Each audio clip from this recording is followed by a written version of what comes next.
What's going on, everybody, and welcome to the Other Side of the Firewall podcast, where we talk about the latest and greatest in cybersecurity news, as well as we highlight those movers and shakers and glass ceiling breakers, those people of color who've made it to the other side of the proverbial firewall. My name is Ryan Williams, and as always, I'm joined by Shannon Times. What's up? What's up? And LeVon Maynard. Welcome to the show. What is going on? So, excuse me, I'm starting to lose my voice. We're going to power through this. Please tune in throughout the rest of the week. Like, I know this one is the relaxed show where we talk about everything but cyber, a little bit sometimes. But Monday, we talk about Missouri potentially targeting a journalist due to them disclosing a data leak on a government website. And then we have our opinion about that. I think it's pretty interesting. Tuesday, we talk about Homeland Security warning of potential vulnerabilities and threats where hacktivists may be trying to kill people. There's a really good conversation to be had. And then we might talk about a little bit today about LeVon and the robot dogs with guns on their back. He's got to see firsthand with his own eyes and lived. And then Wednesday, really good discussion with Mr. Gabriel Davis from CISA. He goes into a little bit of his background, what brought him into cyber, and then what CISA is doing for the federal government and local municipalities and the full gamut of the services they provide. Really good conversation. You really get to know a lot about him and what he's currently doing. HBCU grad from STEM, diverse background. So good conversation. Definitely tune in. And as always, like, share, subscribe, all that good stuff. Leave us feedback. Feedback is so important. I need to know what you like and what you don't like and what you want to hear more of. So with that being said, though, so it's Friday. How's y'all week been? Pretty good. I can't complain. As you mentioned, I saw some robot killer dogs. Just like general. Many people may know already. General Dynamics, Boston Dynamics has some. I don't know if they just call them like dogs, some like robotic dogs that are that can be used for multiple purposes, for like monitoring or like intelligence gathering, or for in this case I saw one that had some basically had like a rifle mounted on his back, and this was I saw at a Army Expo that happened in DC, and you can see it on the internet too if you just look it up. But they're developing these machines to be able to perform all kinds of random, like all kinds of functionality that you can imagine. And it also makes people think of like the Black Mirror, and there's a Black Mirror episode and they look pretty much identical. Yeah. And I don't know like the order of operations, like if the Black Mirror dogs were like created before these, or if they were after, if like they were inspired, like this inspired right Boston Dynamics to create these dogs, because they're like, I just saw a picture earlier today. I looked it up and I was like, dang, these are like exactly like the dogs and the creatures in the Black Mirror episode. I think it's like in the first season. But that was like really cool to see. And you can see them, they were able to go up the stairs, go down the stairs, able to pick up little blocks off the ground. I think I saw some report about some police department using these kind of dogs for like, I guess, to identify a criminal or find a criminal somewhere in like a building that they maybe didn't feel safe about entering, so they sent a dog in there, something like that. So it's obviously it's a good and bad thing. I mean, it's good that maybe we're using some of the technology to kind of save lives, and kind of put people at ease, and maybe not like put them in the line of danger, I guess.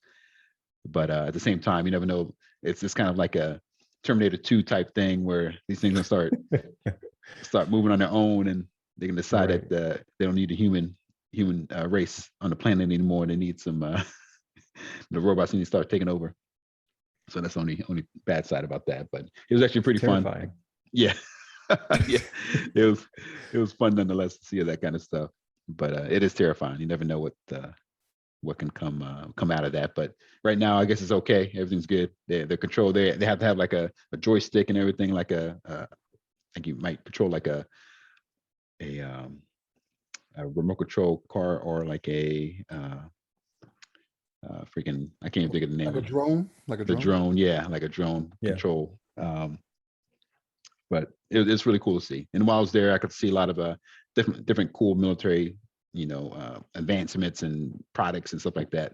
It was pretty much a big old thing selling stuff to the army, but that was cool to see. But besides that, I had a chance to watch some shows. One thing I wanted to bring a highlight in this episode was had a chance to watch this series on Netflix called Alice in Borderland.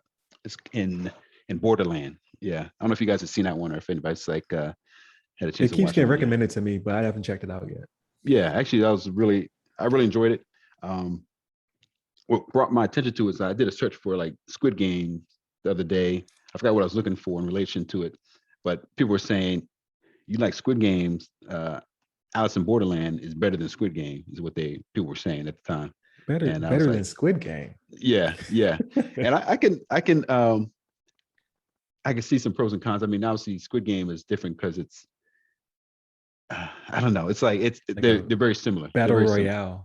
Yeah. Okay, so Alice in Borderlands is kind of like a battle royale because you're speaking my language right now. Yeah, and I enjoyed it. Yeah, I think you're gonna enjoy it, Ryan. Shannon, I don't know anything about Shannon right now. Is there too much story? Like, do they get right to the killing? They get right to the killing, really. They did. Somebody at work brought that series up to me. We were talking about it at work, and I was like, "No, I haven't seen it." But so when you mentioned it, I was like, "Man, okay, maybe it's one of those things that's popular. Like whenever something gets popular on Netflix, it gets featured when you go to the front page, But yeah, somebody else brought the same thing up, and I just looked it up real quick, and I was like, "Oh, okay, that's interesting." But yeah, probably not. I don't know. Yeah, I know. Yeah, because Shannon didn't want to give Squid Games a shot, so I don't know if you can watch Alice in Borderland. But, it just doesn't interest me, man. I'm just I don't know. Yeah. So the Alice one is it's Japanese. It's not made in Korea, but this one is kind of similar premise. I'm trying to like describe it without giving too much away, but it's man,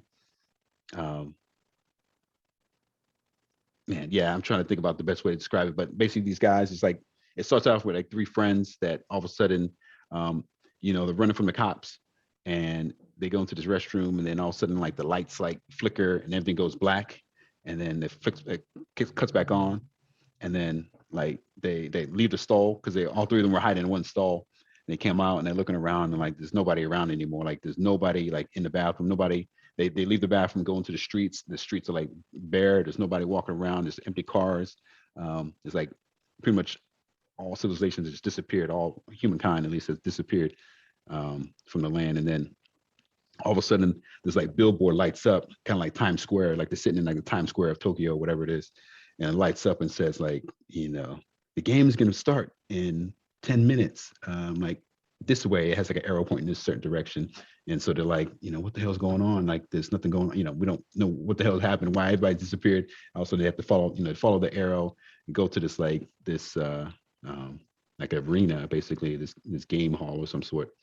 And they're kind of forced to play these games to kind of like their life's on the line if they don't, come out as a victor in these games. And it's kind of like it starts snowballing from there. And they figure out some other people are still around that start joining these games, and like, oh, okay, like where'd you come from, kind of thing. And then it kind of like it kind of builds from there, and you kind of figures out a little piece by piece, figure out what's going on and what happened to people. But it's the first season, and I know they by the time you get to the end of it, this can be a season 2.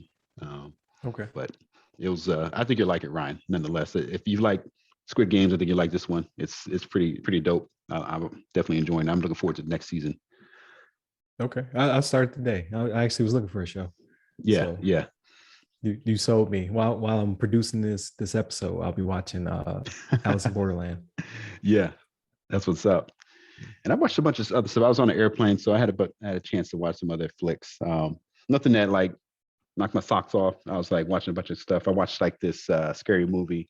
Like something, I think it was something like no one leaves or something like that. No one can leave this place or something.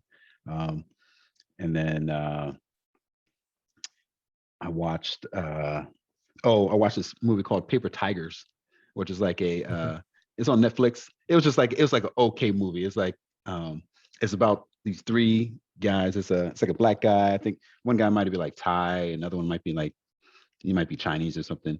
And so these three guys, when they're young, they end up training underneath a kung fu master, and they're training the master. They're like so badass, they're kicking everybody's butt. They have these videos, they're recording like home videos of them, like getting kind of like backyard fights and stuff like that. They're kind of going maybe outside of like the kung fu, like honor, respect and humbleness. They're kind of like hockey and all this, and so it jumps forward like 20, 30 years in the future, and now they're old guys, and they're kind of like they're slowed down. They got families, life's changed, and like they kind of lost their step, and like pretty much what happens, like their master dies, and so they're trying to figure out who killed their master, but they're like the skills are completely lacking, and they're trying to like get their old self back, and it's kind of it's pretty much a comedy. It's a comedy slash like this drama type stuff, but it's a cool movie. It's definitely nothing crazy. I'd say like you gotta watch this, or like you'd be missing out if you don't see it. But it was a random one I came across because I like kind of kung fu flicks or whatever. But it's pretty cool. They had like a kind of an epic fight at the end, fighting some badass like assassin dude or whatever. But it was a cool movie to see. It's kind of like maybe kind of a feel good type movie, maybe like I'd say family friendly, but it has like a few like kind of like risque parts, I'd say. But it's pretty laid back. It's a pretty cool movie. But besides that, I was playing some games. I played a little bit of playing some more Psychonauts 2. I know that you mentioned you started it too, Ryan. Yeah. Played a little bit of that, and played some Destiny 2, and I think that's been like the most I've done this week, besides like hanging out with the wife and the dog. And it's good coming back home. I was away from the house for a little bit this week, but it's good to come home and rest in your own bed. It always feels good after a long vacation, or not vacation, but a long trip. Right. So that's pretty good for me. But how about you guys? What you guys been up to? What about you, Shannon? So I played a little bit of Madden. Like they keep putting updates out, and then I play it to see if it got any better, and I'm like, nah, not really. So a couple games of that, Same old. and then I'm done. Yeah, like that this fix doesn't help me any for what I want to do. When it came to what I was watching, I'm back kind of in my documentary phase again, right? So I watched this documentary on Gwen Shamlin. She was the leader of the Remembrance Church, I think is the name of it. But she's the one that died in that plane crash in Tennessee back in May. I don't know if you guys saw the news story on that. It was a documentary called The Way Down. And yeah, it just talks about how, so she was a church leader that pretty much her big thing was like weight loss, right? And they talk about how different members of the church and whatnot were part of the church and what they taught and what they preached, and how I'm not gonna call them a cult necessarily. Like this wasn't like one of those things where they're trying to be like, oh, it's like Scientology or anything like that. But it's like whenever you have a documentary like this, they talk to it's always former members of the church. You know what I mean? Right. That are just like, this is what was going on behind the scenes and whatnot. It's just I don't know. It was interesting to me because I watch a lot of that stuff, right? Like I watch the Scientology stuff, the Heaven's Gate stuff, like to see how do people get into these cults or get into these different things. Because I am a spiritual person, but I don't really practice organized religion, so to speak. You know what I mean? But like I believe in a higher being, but organized religion is just not for me. So it's one of those things where it interests me to see how people get caught into that to do these different cults or religions and stuff like that. But watch that. Watch Vacation Friends on Hulu. I don't know if you guys have seen Oh I yeah, haven't checked that one out yet. I haven't seen it though. Hilarious. Yeah. Hilarious. Yeah, it's good. It's just so like I like Rel Howery. If you haven't seen his comedy specials, you should give them a watch too. Yeah. They're hilarious. But yeah. John Cena is funny to me. Like I don't know if it's because I just don't expect him to be or what, but like if you've ever seen Trainwreck, the one he did with Amy Schumer, like he was funny in that one. Even as a Peacemaker in Suicide Squad. Right. But yeah, Vacation Friends was pretty funny.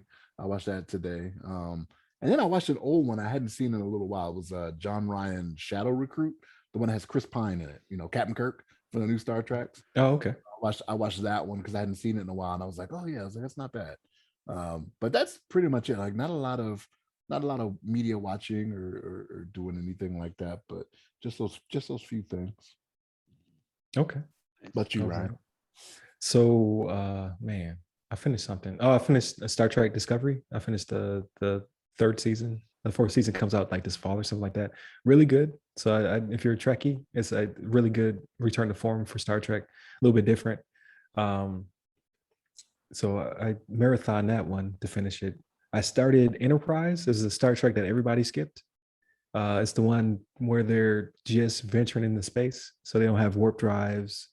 It's like really political because they're just discovering other alien races. I got through one episode and I was like, nope. Even the theme song was terrible. It's like some kind of weird country pop song or whatever, because they don't have like, they're not spacefaring, so I don't have like the space sounds and all that stuff. It's really strange. It has the dude from Quantum Leap is the captain in this one, and they're very Navy, because like you would think, right? It's a spaceship, so they go underway on space missions. It's different. Like, so if you're hardcore, maybe this is for you. But I thought I was hardcore, but I was like, nah, I don't care before warp drive. Like we just going to Venus and back. What? So that's Scott Bakula, right? Didn't he do like Battlestar Galactica or something like that too? Like he already did a. He may have. Yeah, but he was definitely Quantum Leap, because I remember watching him as a kid, because I actually like that show. I like the main character, the guy that's going to all the Mm-hmm. Scott Bakula is his name. See, now I gotta look it up and I'll be like, okay. He did like another sci-fi thing. It was I think it was Battlestar Galactica. It may have been. Yeah, I don't remember, because Battlestar, because I watched the new one, and before I watched the old one, I was all over the place. But I don't know, man. Like it seemed like it was going to be okay, but again, I don't care about just a political game and working towards warp drive. I want you to already be in space, doing space things. You know what I mean? Like it's too slow for me. So I finished Discovery. I started Another Life season 2. So that was a show from last season where, again, another space show, right? I like sci-fi. Where they're going to colonize another planet. There's an alien artifact, obviously, that never goes well between different species not knowing each other, trusting each other. But season 2 kicks off with them killing off like mad characters from season 1. I was like, oh, because what's cool about the show is they have a ship full of people who are in stasis. And as they need them, like, okay, team 1 needs an engineer, a doctor, so on and so forth. They wake up their team and then they start doing work. If somebody gets sick or injured or needs help, then they wake up somebody else. So as these people are dropping, they're like, okay, well, we have to wake up team 3 now because so-and-so and so-and-so is, no longer with us. So it's just interesting, right? You get new characters, fresh take on things. Like they woke a dude up who was very military minded. He was like going crazy. He's like, you doing this wrong, you're doing that wrong, you're doing that wrong. He's like, we gotta kill him. A totally different take on everybody else's perspective. So I like it. I think it's a pretty good show. I want to say, and it's like Shannon knows this, if a person changes their features or changes their hair color, they're a totally new person. I don't I think I'm face blind a little bit. I want to say the main character is Trinity from The Matrix. She looks just like her to me, except for she's blonde. I swear it's the same lady, but it might not be. I could be wrong, but I'm pretty sure Trinity from The Matrix is the main character, and she does a really good job. First episode is crazy. I think the first episode. What was the name of it again? What was the name of it? Another Life on Netflix. Another Life, yeah. Pretty good. Like she's captain of the ship. The ship has to go really far. She has to give up her life basically to go and colonize a different world. So, but they have like something like warp, so they can move really fast. But it takes, I think they said it would take like 39 months to go from where they're at back to Earth. So I think you're thinking of, she was in The Mandalorian. Was it Nico? Nico Breckenridge? Yeah, Nico's the main character. See, I didn't watch The Mandalorian because I'm not a Star Wars guy. Yeah. Okay. So, yeah, I know who she is. Katie Sackhoff is her name. So that's not Trinity from the Matrix. No. Does she look like her to you? Does she look like Trinity from the Matrix to you? No, she does not. Oh man, maybe I'm misremembering the movie. All right, I'm not racist. They're related. They're cousins, first cousins. Wow. Looks just like her to me.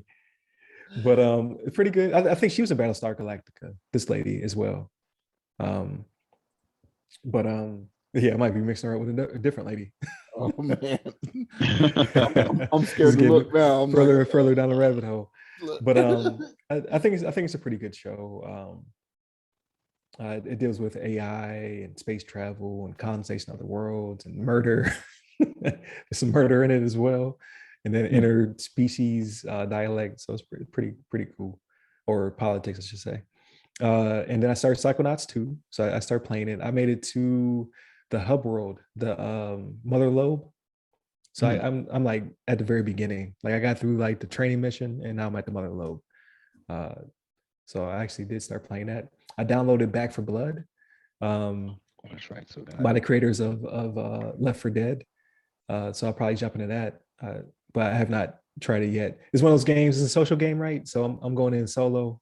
It might not be fun because I don't know who I'm playing with.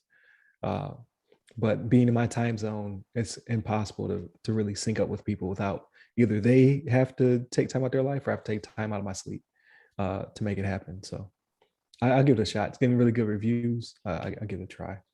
And then last night I saw Halloween Kills, which is the direct sequel to Halloween, the remaster reboot sequel that came out 2018, I want to say. It picks up right where the last one left off. So if you watch the first one, you know what I'm talking about. And Michael Myers is, I think he's more of a beast than any other Halloween movie ever. Because there's a lot of gore. He's getting it in. Really good cast. They bring back people from the original movie, like so not just oh man, I'm forgetting her name. Jamie Lee Curtis, or yeah, not just Jamie Lee Curtis, but they have other throwbacks as well. Like they do some flashbacking to give you to fill in some gaps between the first Halloween and its sequel back in the day.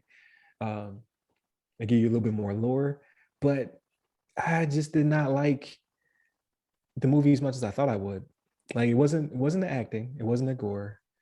Like I said, it had lots of callbacks and Easter eggs, but it finally answered the question: like, what if the whole town got tired of Michael Myers' crap and went on the offensive? And I was like, yeah, this is gonna be good. And then they all got really dumb really fast. It's like, you have the numbers. Like, what are you doing? Like, yeah, but that's some crazy kill scenes. Crazy scenes. Here's the thing though, right? Like it's probably like if you got a crowd of people and somebody's got a gun, like you don't want to be the one to take the bullet. Like even if there's 50 of you and there's only 17 bullets in this gun, you're like, I don't want to take one of those bullets, even though we outnumber them, right? Like so it's like that's why you can keep a circle, just going around like get back. You know, you see that in all the movies. Man, like nobody want to take it. It's one of those situations where they get him down and they don't finish the job type. Where you're just like, why wouldn't you finish what you started? Yeah, like, that's cute. You have a knife, okay, but everyone has guns. Right. What are you doing? So I don't know. Like, of course, they needed to make the ability to have more sequels. I get that, and then they give you like because there's always the debate if he's just a 6-year-old in a giant man's body with, I think at one point they say with the mind of an animal, or is he supernatural, or is he both? They kind of give you a little bit more of that. You're like, oh, okay, I kind of get it. Right. So if I'm being honest, I've never watched any of the Halloweens. Like I haven't seen any of them. So is that so was he from what I gathered from like the previews I've seen, was he Jamie Lee Curtis's brother? No. So he's he was a little boy, and at 6 years old, he killed his sister. And they never really know why. It's just like he has issues. So he kills his sister. And then he takes on the moniker, like he takes on the mask, and he starts to kill people. And they don't know why he's like killing in the pattern he's killing. And then it kind of solved that as well. They kind of explain why he does what he does. Because sometimes he doesn't kill. But Halloween is usually like how he gets down, right? So in the first movie, they finally stop him and they put him in a mental hospital. And they had the ability to kill him, but they didn't. Because they're like, no, he needs to serve his time or whatever. And then every so many years he gets out and he does what he does. And then they put him back. But I don't want to give too much away, but he's not all what he seems to be. And they kind of go into the lore a little bit more about it. But like these people who have survived multiple Michael Myers attacks should know better. And they just, there's a point where things go from mob mentality to mass hysteria back to mob mentality. You're like, oh, okay, I kind of see they're trying to make it a little bit more human. I get that. But then at the end, it's just like, just finish it. just finish it. And they don't. So there'll be another Halloween. So was she his psychiatrist or something, or like what? She was a babysitter who happened to just be in the wrong place at the wrong time, and she survives it, right? Like she's the one who finally confronts him at the end, and not necessarily defeats him, but gets him to a state where they could take him to the mental hospital. And then she's just preparing for him to return because he comes back sometimes. So she's like, he's going to come back. He's not a human being. I got to protect my family. And then like because she's so obsessed with it, her oldest daughter kind of shuns her and doesn't want to be involved because she's the type of person who has built traps in the house and has guns everywhere and has teaching her how to use a blade in case he comes back. Like she goes on the deep end, right? So the daughter is like, I don't want nothing to do with this no more. I don't mess with your grandmother, because she has her own daughter. She was like, we don't mess with grandma crazy. So then it pops off. And guess who's the savior? Grandma's getting it in. She got the knives, she got the traps and whatnot. So you get to see the lineage of like, okay, like you've been training me my whole life to do this. Let's do this. And that's the last one, the one that was made back in 2018. You get to see that progression, and obviously they bring her back as the main character. So that's cool. And this one, it picks up like literally where the last one ended. It picks right up.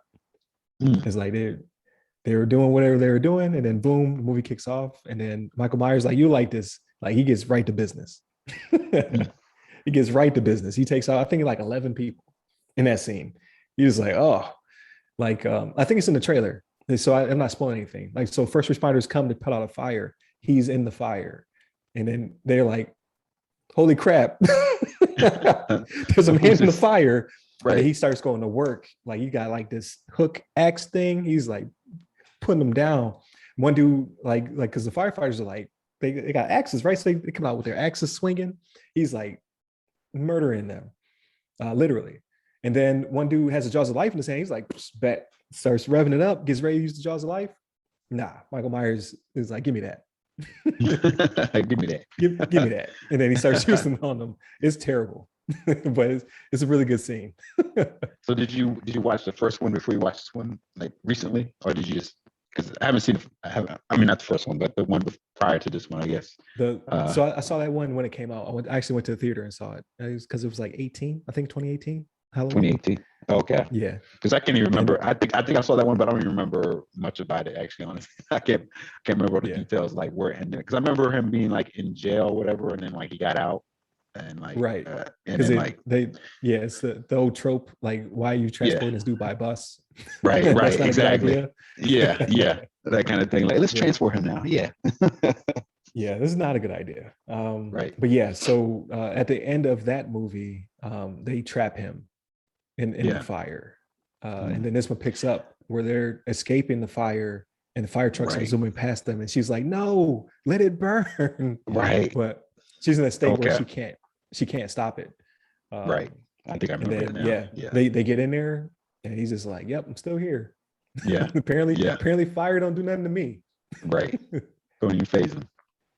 Yeah. So I don't know. It's not bad. Like it's definitely good on the gore. It's good on the lore because they do explain a lot of stuff that is just missing in the movies. And then you get a bunch of cameos from people. You're like, you still alive? Yeah. Like one lady was the nurse. Like there's a scene in the very first movie where he's escaping the asylum and he attacks a nurse and she survives. And they brought her back in this movie. I was like, wow, that's you dug deep. Right. You talking about the first movie like 40 years ago? Yeah. Yeah. Oh, okay. Damn. Yeah. Yeah, it's crazy how deep they reach. And then obviously other characters are recast and then they fill in some gaps, like they do some backstory that wasn't in the originals, but it fleshes out the story. So I'm talking it up, but the ending was lacking for me. Just because I thought they were going somewhere that they didn't. But all in all though, like it's worth I say it's like it was worth my $7. Yeah, I was gonna say I'm probably gonna wait for that one to come out, like on some sort of streaming service. But it's like I would consider going to the theater, but the wife is definitely not gonna. The wife is not as big into scary movies. She gets a little. Gotcha. She just like doesn't enjoy them. I guess for the most part, it's not. She can't watch them, but I'd probably end up having to go by myself if I went to go see that movie. But I'll wait for it to come out on like a streaming service, and I'll definitely check it out. Because I'm curious to see. I just want to see how the story progresses. And but I'll tell you this though, we already lined up our tickets for Eternals. That's coming out November 5th. Oh yeah. So we got our tickets already bought for that, even though it's like a few weeks out. Right. So it's gonna be me and my wife and a couple of friends of ours. We're gonna go out to check it out at the theater down the street here. So I'm looking forward to that one. Gotcha. Yeah. Yeah. So I would recommend if you're gonna watch it and you don't remember the movies, watch the very first one, like the old timey first one. Watch the one from 2018 because it's a direct sequel, so it kind of retcons all the stuff in between. And then watch this one. So those are the only 3 you need to watch. Like all the stuff in between, it's not necessary because they pretty much retcon it. Yeah. How many movies were there? There's a lot of in between movies, like but none of them really count anymore because they kind of rebooted the timeline, which I appreciate. Like they did the same thing with Terminator. Like some of these movies don't exist anymore. Like retcon all that. Damn. Not necessary. They got Halloween 6. What the? Damn, I didn't know they made that many. Yeah. I haven't watched all of them, but I watched enough of them where I'm just like, yeah, it's not necessary. Right. You know what's up. Yeah. But yeah, I am excited about Eternals. I can't wait for that joint to drop. We can't pre-order tickets here. I just got to show up. So I'm gonna show up early for that one because Halloween surprised me. It was packed. Like, the theater was full of people. Yeah. So I was very surprised. So I'm gonna make sure I show up early to the Eternals and the Spider-Man. Psychonauts 2, I like it. It's kind of scratching the itch on the collectathon type stuff as I run around and grab the figments and what have you. Platformy. So it's like banjo and kazoo. Yeah. Very with the similar platformy and collectathon. So I like it. Yeah. What else did I do? I think that's pretty much it. I took CHFI. It was not a success. I might circle back to it, but I moved on to Azure. So I'm doing the LinkedIn tutorials, like the video tutorials as a primer. And then I'm going to go into O'Reilly books and pick up a guide for AZ900. Because I believe that's the first test. And then start studying for that. I give myself probably fundamentals. A couple months to dig through the material and whatnot, and then attempt the test. Because I'm pretty interested, but I'm in chapter 3 or 4 of the video series, and they're already talking over my head. Like just some of the terms I don't know because I'm not, you know what I mean? Like I'm a on-premise type dude. Like I'm used to seeing everything in front of me. So as they discuss public versus private cloud and all that stuff, like that's all new to me. So it's exciting. I like it. Yeah, like, absolutely. Fills in some gaps. So yeah, it's an important, I think, skill set to have as far as like as you grow in your IT career or whatever. It seems to be where a lot of places are moving towards, even like DoD. There was even a big contract that I think it's like a JEDI contract for DoD that they're putting together. Yeah. Kind of it got awarded to Microsoft, but then it was contested by AWS or Amazon, and kind of went back and forth. But that's like a big joint like enterprise like cloud initiative that they're trying to put together. And even without that, there's a lot of initiatives within individual like organizations that are trying to push to the cloud, and a lot of civilian, obviously, standard like just the civilian companies and stuff like that are obviously big into the cloud nowadays. So I think it's good that you're trying to get your skill set up with that, and I think the fundamentals is a good one just to start out with, because that is like the entry point, I think, into learning about Azure services. Yeah. And, and I definitely want to strike while it's interesting to me, because like I hate studying for things that I'm not interested in, right? So like I went to CHFI unprepared because I just wasn't feeling it. Like it was one of those situations where I didn't want the voucher to expire. So I was like, I don't want to waste the money as well as I want to get the experience. But I think that one was like 150 questions or something like that. And I was just like, that was a I long wish this one was too. adaptive. I wish it was adaptive and it would just cut me off, because we know where this is going. We know this is going. Yeah. Dang. Do you know how close you got? Or was it anywhere close, or was it like? Oh, I was pouring several different, not necessarily domains, but just areas. Gotcha. I half-heartedly went into it just because that date. As soon as I saw what the date was, I was like, yeah. So I probably put in an hour a day for 4 or 5 days. So not nearly enough to get back to where I should be with the knowledge of the tools and just different types of data and how it fits in the registry was not there at that time. So like I said, I may circle back to it. Right now I'm gonna focus on cloud. Yeah, that sounds good. I like it. So I'd like to jump into the 6th generation of consoles, if we may, because every week we've been talking about the different generations. So we started with the 3rd generation because that's where we all started at, back with the Sega Master System, Atari 7800, and NES. No one had an Atari 7800 in this panel. Then we talked about the 4th generation was the NEC TurboGrafx 16, Sega Genesis, SNK, Neo Geo, and the Super NES. No one had a TurboGrafx 16 or a Neo Geo. I had a cousin who had Neo Geo, who he had the CD-based one, not the cartridge-based one. Then you have the 5th generation, was the Sega Saturn, the PS1, and the Nintendo 64. And then we had a fight, a physical fight broke out because some people's passion for the N64. But I always wanted a Saturn, never had a Saturn. And that was, in my opinion, the downfall of Sega. Because when we get to the 6th generation, we talk about the Sega Dreamcast, the PS2, the Nintendo GameCube, and the Xbox. This one is where we started to pare down. The company started to fall off.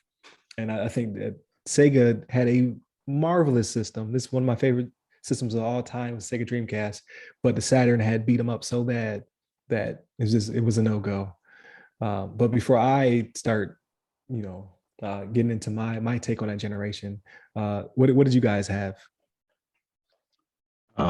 So like you were saying, the Sega Dreamcast was one of my go-tos back in the heyday. I don't think I'm trying to think of when I actually got the Sega Dreamcast. I was looking at the list just now. I'm sorry, I'm kind of turned away here, but I'm just looking at the list just kind of remind myself of all the So it dropped $99.99.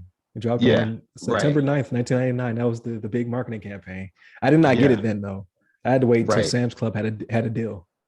Right. Because I remember now that I did get I got the PlayStation on its release date, which was, I'm pretty sure it's before the Dreamcast came out, if I remember correctly. Because I remember waiting, it's actually my mom and I were waiting at a Walmart, and we waited for it to they actually were selling it at midnight, which was I think it's kind of uncommon nowadays. They wait till it actually opens up at 7 a.m. or something. But they actually let you stay there. We got there maybe, I don't know, it might have been 7 or 8 o'clock at night. And we just stayed in the store. They had a line forming by their, I think at the time they had layaway or something like that, or a area in the store where you can I guess you can pick things up and stuff like that, but it's a little different nowadays. I don't think I see that same kind of stuff here nowadays, but they had a line formed there because that was like the best area for them to form a line. And we just waited in the store, hung out with some people for a few hours until they released it late, at that midnight hour. So that's when I got that PlayStation 2. The PlayStation 2 was like, that was an awesome system because that was like back when that's when they included the DVD player. That's one of the first consoles that had like a DVD player. And so it's like a big thing, like, oh man, not only can you play games, you just watch your movies. And that's what like a lot of people did. Even people that didn't want to play games on it, they're just like, let me get it as a DVD player and I'll play games occasionally if I feel like it. But I remember that being a big deal. And that made me think about at the time, and it kind of, it's been so long, but I kind of forgot how it played out. But I used to work at Best Buy, and I remember us getting prepared for the PlayStation 2 release, and they had us do some training, like a week before the release. And they had us training on the PlayStation. They gave us pizza. We were getting paid, and so that was like an internal joke with me and the guys. We were like, yeah, we're getting the 3 Ps, getting pizza, PlayStation, paid, and we're getting all the 3 Ps to be here today. So it was pretty fun to train us on it. Told us about all the accessories that come with it, and I think they might have had some like a little bit of swag or something they gave to us. But I remember like getting ready for that release, and I had to get it from Walmart because I think I couldn't get it like the day of the release at Best Buy because they're keeping it for the customers. So I made the effort to go to Walmart instead. But that was a pretty awesome console in itself, and similar to the PlayStation, I had a chance to play like demos. I had like subscriptions to like it was like a PSN magazine, and they had like demos that come out every month. So it's pretty cool to do that and play, watch the DVDs on it. But then when the Dreamcast came out, I got that kind of on a whim. I didn't really think about too much. I didn't get it the day it was released. But I remember going to like stores. I think I went to like Toys R Us, and I'd see it like set up in the side, and it had Sonic on it, and it looked really good because I think the graphics at that point, I think that had slightly better graphics than the PlayStation 2, if I remember correctly. Because I think it was like they kind of upgraded the graphics at that time. It had better like GPU and stuff inside of it. But I remember when I got my Dreamcast, one of my favorite games of all time was NFL 2K1. And me and my boys would play that all the time. We would get on that, like playing online. And I remember back in the day, we used to hook it up. We had to use like the free internet. We'd either use like Net Zero. Yeah, Net Zero. And it was like, you couldn't just use it like normally. You'd have to use like a little hack. At least what I did. Like you couldn't like just enter your username and password. You had to kind of go like a roundabout way to make it like work because it wasn't like designed for it. So I think Sega had its own like, I don't know if it was like MSN or some other like subscriber, like internet service provider that they had at the time that that was required to like connect. But I remember using Net Zero, and I think maybe AOL worked some kind of way. You had to use you had to finagle with it some kind of way, but you can use that. And this is back in the dial-up days, so to make sure that's clear, it's not like a cable internet or anything like that. Not even DSL. It's just like straight up dial-up internet. But I remember playing NFL 2K1, talking junk on there, just using a keyboard. They had a keyboard that came out. You can talk some junk on it. I can't remember some of the junk talk I did back in the day, but it was fun. It was me and a good friend of mine at the time. We would get on there and just like start, like we were like dominating people left and right. Like, and I wasn't even really big into football. Like I didn't really know all the players. But I just like the mechanics of the game. I like to use the juke, the juke mechanic they had in there at the time, and then you could spin and all that stuff. But I remember like I only had like 3 or 4 plays that were like my go-to plays that I use like every time, like in any situation. Like, okay, they're rushing, okay, I'm gonna go with this play. If they're like playing like a little bit more like zone defense or whatever, I use a different play. But I just like we would just be dominating people. But then they had a lot of other games on the Power Stone and. Like I said, the Sonic game, and then Jet Set Radio, Choo Choo Rocket. They had a bunch of games on there that I got into. And I'm trying to think of some other ones. Oh, even there's like a weird game forgot what it was called, like it was like Seaman something. Yep, I I don't had it. remember. Yep. Yeah, I had that game too. It's kind of weird, but it was fun at the same time. But like you start off with like a little tadpole thing, and then like you have to raise it, and it had like a human face, but it was like a fish body. It was like some weird game. You had a microphone attachment in your controller to talk to it. Yeah, you had to talk to it. It was so weird, but it was fun. And I think there's some other games as well. I can't think of it at the top of my head, but that was one of my favorites. And I never had a GameCube or an Xbox at the time, but I played it later on. I definitely enjoyed playing like the GameCube. I played some like Mario Sunshine and some other ones that came off of the GameCube. Oh, some like Wind Waker. I think it was called Wind Waker. Zelda, like a Zelda game. Yep. Yeah, I played a little bit of that. So I enjoyed that as well. But for some reason, I don't know. I didn't like the GameCube. Didn't like catch my attention. Like I wanted to get it right away. Plus, I was like limited on resources at the time too. I didn't want to like spend a bunch of money on these games. I already had like 2 consoles. I don't want to get a 3rd console and the Xbox too as well. But yeah. So that was. I think that's maybe that summarizes my my dip into the 6th generation of the consoles. But how about you guys? How about you, Shannon? What you got? So I did have a Dreamcast, but the only game I remember playing was NBA 2K, which was on that thing. And I remember the packs used to put in there that had the LED on it, like used to put it in the controller and whatnot. Yeah, right. They're called VMUs. Right. I love those things too. Yeah, that's so like, cool. That was cool. Yeah, you know what I mean? Yeah. But like I don't remember having that one for long though. And I didn't play it. So again, so this goes into, I was, just getting into the military, you know what I mean? So like at the time, my wife and I worked different shifts. So like whenever she was gone, I would be watching my daughter, you know what I mean? And then I'd be on, you know what I mean? So it was one of those things where it was like, I didn't have a lot of time to play video games, because my daughter was running around getting into stuff. She was young at the time, I was like, right. Yeah. But yeah, it was Dreamcast. I do remember liking it though. I was like, man, this is awesome. You know what I mean? Yeah. I did have a PS2, and that I had a few games for that too. Right? It was the wrestling, the Madden. Like I've been playing Madden for years. But yeah, I didn't get a lot of run out of them, man. I think it's just one of those things where I had it probably because everybody else was getting them. And again, I don't even remember how I acquired it. Like I don't remember if it was a gift, if I bought it myself or what. I was a young airman not making much money back in those days. Right. Yeah. But yeah, I don't even remember how I acquired it, but I remember I was like, man, this is a good system. Right. Yeah. Dreamcast, but yeah. And I remember now that you mentioned it, like I was put up a quick list of Dreamcast games. I remember now like Soul Calibur came out. That was like a big game for me. Soul Calibur, I completely forgot about that one. And then like Fantasy Star Online, which is a big one for me as well. I used to play that PSO. Crazy. Yeah, PSO. That was like one of my I put so much time to that. And then Shenmue, which was like it was like a forklift simulator. Yeah, pretty much. Exactly. Remember being in the factory using the forklift? Yeah, it's like, what the hell am I doing? Yeah, that was so crazy. And then what was I going to mention? Crazy Taxi. That was a big one for me too. I used to play that all the time.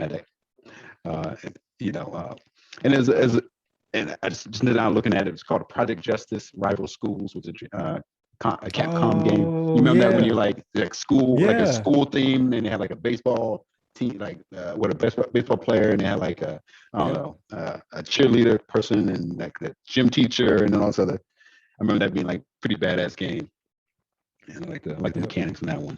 Yeah, I think Dead or Alive dropped for it too, right? Dead or Alive was on Dreamcast. Yep, Dead or Alive. Yeah, those are some big games too. Yeah, I remember. Yeah, Dead or Alive. Yeah, I remember just because it's very sexual game. So people were like, oh man, let me. Yeah, it was the bouncing physics. Right, bounded. You're like, that's right. we were so immature. Right, so immature. Like, oh, look at the bounce. Wow. So did that start on Dreamcast? Because I remember that for PlayStation. I thought was Dead it came over. I want to say like they market things are better played on this platform, better played on that platform. I want to say the Dreamcast was like the hallmark platform for fighters at the time. I feel like it too. Yeah, it seemed like they had a lot of fighting games for sure. Yeah. So like Dreamcast again, my favorite console of all time. But I had all of these systems in this generation because it's when I finally started to have disposable income, quote unquote disposable income. Should probably have spent it on better things, but so I had a Dreamcast. I got it from Sam's Club. My mom got it for me. It came with an extra controller, a VMU, and Sonic Adventure because Sega was just not doing well at the time, right? So they were trying to put it in people's hands. And then I bought Power Stone. I bought Seaman. It was a really weird game. Really weird game. Yeah. 2K. So I played 2K1 basketball. I played NFL 2K. Remember, you could choose your plays on the VMU, so that's right. Your rival couldn't see you play. Hell yeah. That was another. That's a man. The VMU was amazing. So, but the VMU, like, because also with Sonic Adventure, you had like your little, I forget what they were called, but you had these little creatures that would go in your VMU, and you could take care of them like a Tamagotchi. I used to play the mess out of it, but the VMUs didn't recharge. Like there was no way to recharge them. You had to buy batteries for them. They had the flat nickel batteries. Oh, right. Yeah. It was the most expensive accessory. Yeah. Because the things would go dead so fast. Right. Way ahead of his time. So yeah, it was like a portable unit that you could slide into controller. So if no one's ever seen it, you should check it out. It was amazing. Yeah. I didn't really get into online because I didn't have the ability to, so I couldn't play Choo Choo Rocket and other games like that. Like I really wanted to play so bad. We just didn't have the means. But like you said, I played Jet Set Radio. I played Dead or Alive because I was again immature. Man, there's so many games. Like you said, Rival Schools was on there. That was amazing. My favorite though, because Sonic Adventure was good and what have you.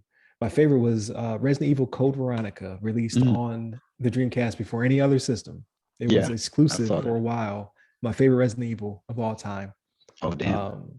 It was good. It and it looked amazing at the time. I'm sure it looks like crap now. But yeah, I love that console. Its life was cut way too short, man. Sega just could not. They didn't have it no more, man. Saturn ruined them. Yeah. I never had a chance to play that. I wish I had lived. No, I was gonna say I wish I had lived. Yeah. I was gonna say I didn't have a chance to play that Resident Evil Code Veronica. It looks like a pretty cool game. And I was gonna correct myself earlier because I said Jet Set Radio. It's actually Jet Grind Radio. Jet Grind Radio. Jet Grind Radio. But yeah, it's like it's such an underrated console. It has so many good games on it that Unreal Tournament. I think that was released on the Dreamcast as well. But Crazy Taxi, like you said, I forgot about Crazy Taxi. That was like, if you never played Crazy Taxi, that game is amazing. It's so much fun. Like the soundtrack was crazy because it was like a 90s soundtrack. Yeah. it had all the radio jams on there. That's the truth. Yeah. But I also had a PS2. I think I bought my PS2. I was working for, I graduated high school. I was working for a bank and they extended me a line of credit. And the first thing I bought was a PS2. So you got credit. I was paying for that PS2 for years after its life was over. Damn. But great games on the PS2. Like I pretty much played any of the classics that came out. And like you said, it was the first DVD player that everybody had in their house, right? So watching movies on it, playing music. Pretty much everything was ported over or came to the PS2 at some point. I can't remember any standouts from the PS2. I mean, you had your oh man, it was made by Zipper Interactive. It was a shooter that everybody used to play. It wasn't SOCOM. Was it SOCOM? Yeah, it was SOCOM. So you had SOCOM. Yep. You had SOCOM. You had the Metal Gears that were on it. Like I just can't, because I was so enamored with the Dreamcast and this topic. I can't remember what PS2 games I played, but it was definitely a staple in the household. Like the PS2 got lots of Grand Theft Auto. Grand Theft Auto 2. San Andreas. Grand Theft Auto 3. Yeah, so Grand Theft Auto 3, which was because I played 2. Well, I didn't really get into it because it was top down or whatever. But Grand Theft Auto 3, I put 1,000 hours in that thing. And then, like you said, San Andreas came out for it. That's the only Grand Theft Auto I never finished because it was too big. And Vice Was that City, the right? first, was that the first God of War 2 came out on PS2? Or Yeah. was that 3? I No, think was it one? Did the first one come out on PS1? And then the sequel came out on PS2? I thought it was a PS2 when I first played it, and it could have been out for a while, but a friend of mine put me on, and I was like, "This is a Right. good game." Yeah. Yeah. At least one of them was on there, if not two of them. But I can't remember the original. Did the original come out on PS1 or PS2? Yeah, I think so. I want to I say think it's PS2. PS2. Yeah, Yeah. yeah. I think it was That probably was an wasn't amazing like, series.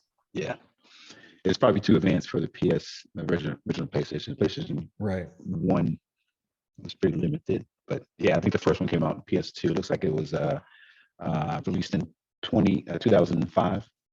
Oh, okay. Yeah. It America. definitely falls in that window. Yep. Yeah. And then you went through multiple different versions of the controller. Remember there being like different dual shocks? Because at one point on the PS1 it didn't vibrate, and then on PS2 it did have rumble. Copying the rumble pack from the N64. It was way ahead of its time, right? But yeah, that system got reps. Like I was playing the mess on my PS2. Then you had the GameCube. For the GameCube, I had like you said, Wind Waker was amazing. I had there was a Legend of Zelda Ocarina of Time Master Quest that was released. I think I still have that, where they remixed all the dungeons from Ocarina of Time. Like that thing was actually worth money at one point. I gotta find it. It was like double or triple its value not too long ago. Eternal Darkness, that was like a psychological thriller. They used to play with your mind, so you'd be going through it, and as your character became more hysterical, like you would lose like icons, like or at one point it looked like the volume, because remember everybody had the old school volume that was like green on the bottom. It would turn up, it would turn your sound up, but it wasn't really turning your sound up, it was turning the game sound up, but it was playing with your mind. So that was pretty cool.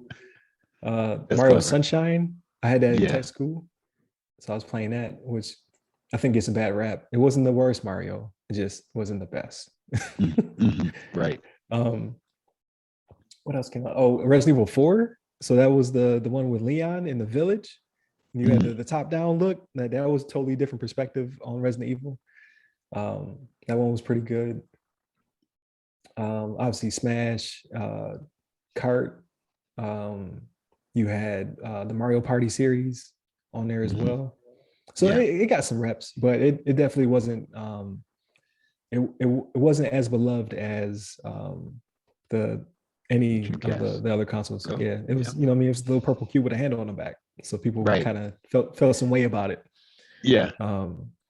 But I enjoyed it. I played some games on it. And then last came the Xbox. I didn't get an Xbox until 2005. Like my best friend had it. My best friend James, he had an Xbox. I used to go over there play Halo all the time. But I didn't get one until I played it. I played with it in test school because my roommate had one, and we used to play Halo LAN parties, and we'd run the Cat 5 through the AC vents into the different dorm rooms. And we play huge games of Halo together. He had a modded, so like the rockets homed in on you. So you'd be running and the rocket be chasing you as you're running away. So we used to play a lot of Capture the Flag and whatnot. But it was 2005. My wife surprised me, I think it wasn't Christmas. Was it my birthday? It was one of those two. And she bought me Xbox.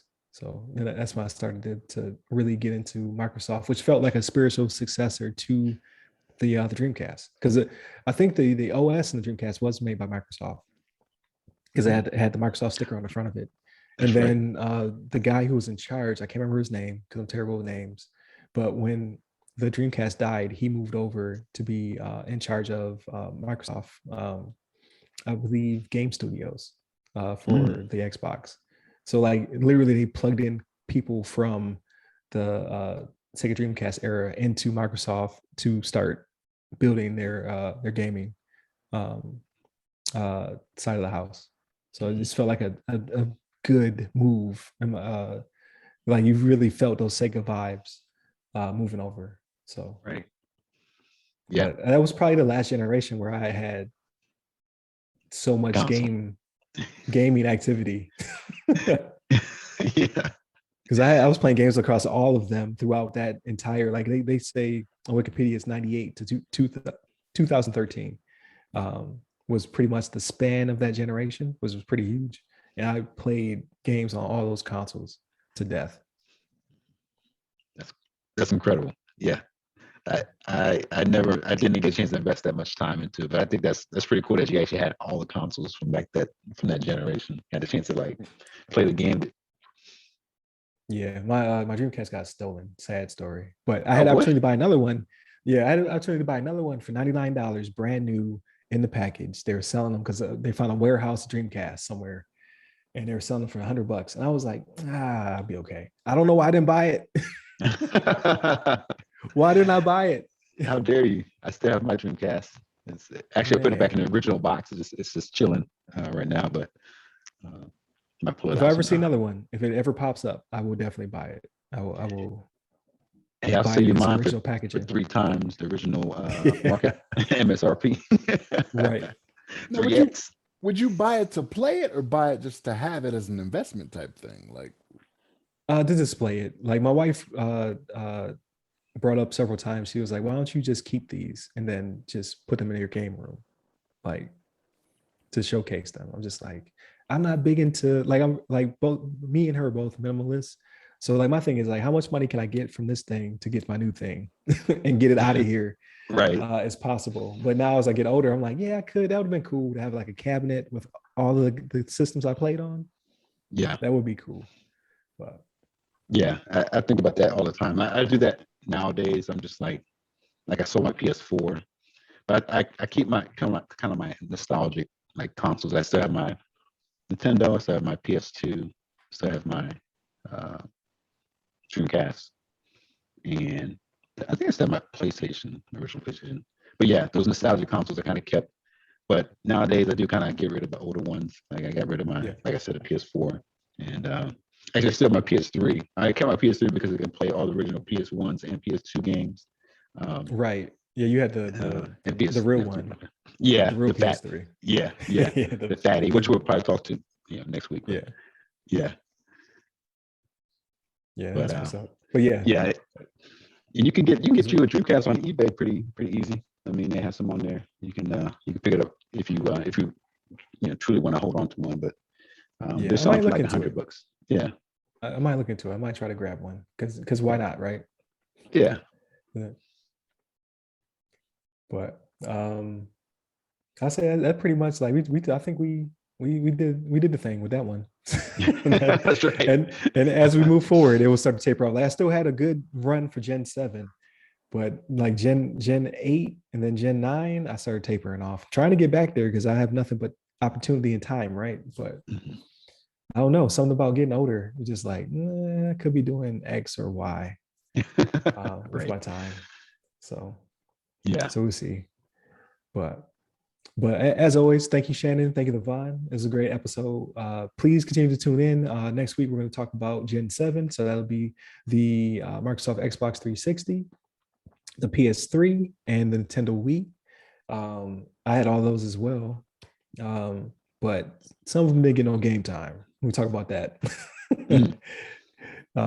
next week. But definitely continue to tune in. Like I said, Monday was a pretty good topic where we talked about Missouri potentially going after a quote unquote hacker who was a journalist who disclosed that there was a data leak and waited for them to fix it.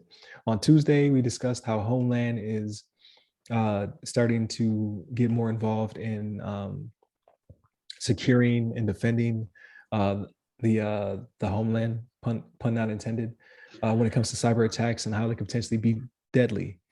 We've talked about that in the past as well. On Wednesday, we had a very good discussion with Mr. Gabriel Davis. Gabe is a member of CISA. He goes into his background, how he's an HBCU grad on the STEM side, as well as how he works for CISA and what he does with vulnerabilities, and then just a little bit of his background as well. And then there probably won't be an Ask a CISP episode. I promise one is coming.